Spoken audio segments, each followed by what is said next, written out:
પ્રધાનમંત્રી આવાસ યોજના અને મુખ્યમંત્રી આવાસ યોજનામાં મકાન અપાવવાના નામે લાખો રૂપિયા પડાવી લેનાર ટોળકીના મુખ્યને દિલ્હીથી આર્થિક ગુના નિવારણ શાખાની ટીમે ઝડપી પાડ્યો। સુરતના રાંદેર પોલીસ મથકમાં નૈનેશ ચોટલિયાએ ફરિયાદ નોંધાવી હતી। તેમાં જણાવ્યું હતું કે તેઓ તથા અન્ય ગરીબ અને મધ્યમ વર્ગના લોકોને પ્રધાનમંત્રી આવાસ યોજના, મુખ્યમંત્રી આવાસ યોજના, પંડિત દીનદયાળ નગરના ફ્લેટ તથા દુકાનની કોઈપણ ડ્રો થયા વગર ફાળવણી કરવાનું જણાવી 49 લોકો પાસેથી 60,21,000થી વધુની ઠગાઈ આચરી હતી। જે મામલે રાંદેર પોલીસ અગાઉ કેટલાક ઠગોને ઝડપી પાડ્યા બાદ આ ગુનામાં સંડોવાયેલો મુખ્ય આરોપી એવા મૂળ રાજસ્થાનના ચૂરુનો અને સુરતમાં પાંડેસરા પિયુષ પોઈન્ટ પાસે આવેલા વૃંદાવન રેસિડેન્સી ખાતે રહેતા મયંક સંજય મિશ્રાને દિલ્હીના કરોલબાગ ખાતેથી ઝડપી પાડી સુરત લાવી તેનો કબજો રાંદેર પોલીસને સોંપવાની તજવીજ હાથ ધરી હતી। સુરત શહેર ખાતેના ગરીબ અને મધ્યમ વર્ગના લોકોને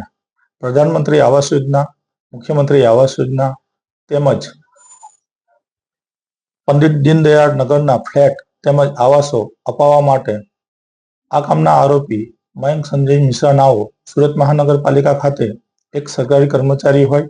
અને તેઓ આવાસ યોજનામાં ડ્રો સિસ્ટમથી મકાનો તેમજ દુકાનો અપાવવાનું કામ કરતા હોય, જેથી એક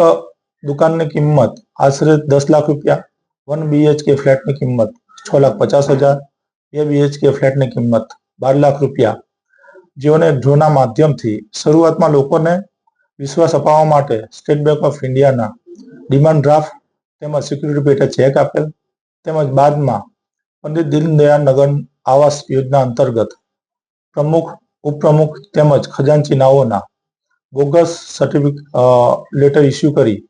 તેમજ વડાપ્રધાન આવાસ યોજના, મુખ્યમંત્રી આવાસ યોજના અંતર્ગત સુમન લિપિ આવાસ યોજનાના કાર્યપાલક ઇજનેરશ્રી જગદીપ એન પરીખ નાઓનો બોગસ લેટર ઇસ્યુ કરીને લોકોને આવાસ તેમજ દુકાન તેમજ રોકેલા નાણાં ન આપી આરોપી પોતાનો મોબાઈલ ફોન બંધ કરી અને નાસી ગયેલો હોય તે સંદર્ભે ગુનો દાખલ કરી સુરત શહેર પોલીસ કમિશનર શ્રી અનુપમસિંહ ગેહલોત નાઓએ આરોપીને પકડી પાડવા માટે સૂચના કરતા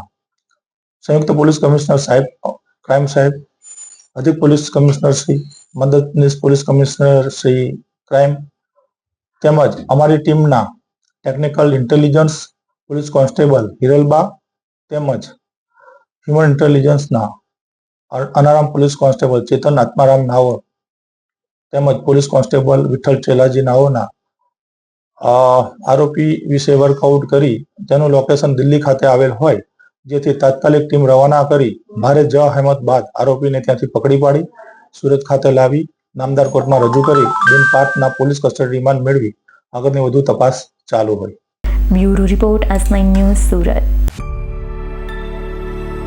અમારી તમામ માહિતીથી અપડેટ રહેવા માટે જોડાયેલા રહો S9 ન્યૂઝ સાથે।